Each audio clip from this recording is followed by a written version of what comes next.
İlbas, ya İlbas. Daha çok var arkadaşlar. Yazmak istediğiniz Onun tutuklu daire 5 Fatih. hepsi aynı adres. Evet, tek adres. Evet. Daire 5.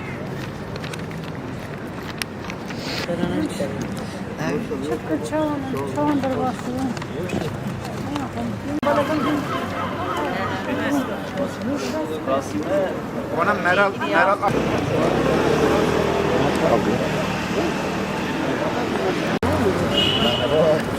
Anneye yazalım. Sen haber beni ver, yazdıklarını ver.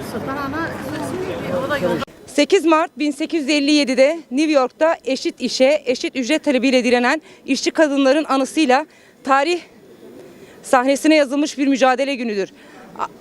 Ancak 8 Mart yalnızca bir tarih değildir. 8 Mart erkek egemen sistemine, sömürüye, savaşa ve inkara karşı kadınların yüzyıllardır büyüttüğü direnişin adıdır. Susturulmak istenirken sözünün yükseltenlerin, görünmez kılınırken emeğini sahiplenenlerin, baskıya rağmen boyun eğmeyenlerin günüdür. Bugün dünyanın dört bin yanında kadınlar şiddete, yoksulluğa, güvencesizliğe ve sistematik eşitsizliğe karşı direniyor. Kadın emeği ucuz ve sınırsız bir kaynak gibi görülürken karar mekanizmalarından dışlanması tesadüf değil, bilinçli bir eşitsizlik düzenin sonucudur. Kadınlara yönelen şiddet müfredit değil, erkek egemen sistemin süreklileştirdiği bir saldırı biçimidir. Bu coğrafyada ise Kürt kadının mücadelesi 8 Mart'ın direniş ruhunu somutlaştıran en güçlü örneklerden biridir. Kürt kadınları yıllardır hem ataerkil zihniyete hem inkar ve imha politikalarına hem de savaşın yıkıcı sonuçlarına karşı direndi. Sadece eşitlik talep etmediler. Aynı zamanda özgür bir yaşamın mümkün olduğunu gösterdiler. Rojava'da kadın öncülüğünü kurulan yaşam modeli kadınların yalnızca itiraz eden değil, yaşamı yeniden kuran özne olduğunu tüm dünyaya gösterdi. Kürt kadının mücadelesi yerel değil, evrensel kadın özgürlük mücadelesinin ayrılmaz bir parçasıdır. Bugün cezaevlerinde bulunan kadın tutsaklar da bu direniş geleneğinin bir parçasıdır. Onların mücadelesi yalnızca bireysel bir direniş değil, kadınların kolektif özgürlük arayışının devamıdır. Cezaevlerindeki kadınlar keyfi disiplin cezaları, sürgün sevkler, sağlık hakkının engellenmesi, iletişim ve savunma hakkının kısıtlanması ve tecrit uygulamalarıyla karşı karşıyadır. Kadınların iradesi kırılmak, mücadelelerini kriminalize edilmek istenmektedir. Ancak biliyoruz ki 8 Mart'ın ruhu duvarlarla sınırlandırılamaz.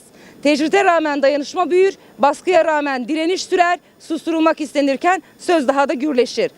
Bugün barış ve demokratik toplum söylemleri dile getirse de kadınların özgürlüğü güvence altına alınmadan gerçek bir barıştan söz edilemez.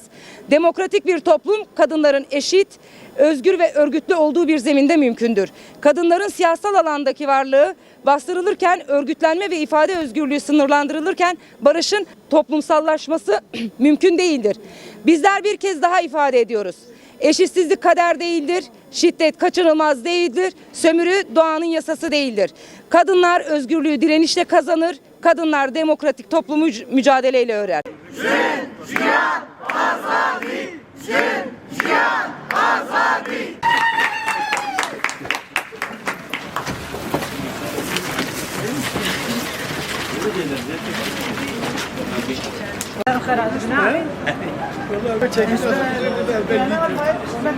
Bu deli.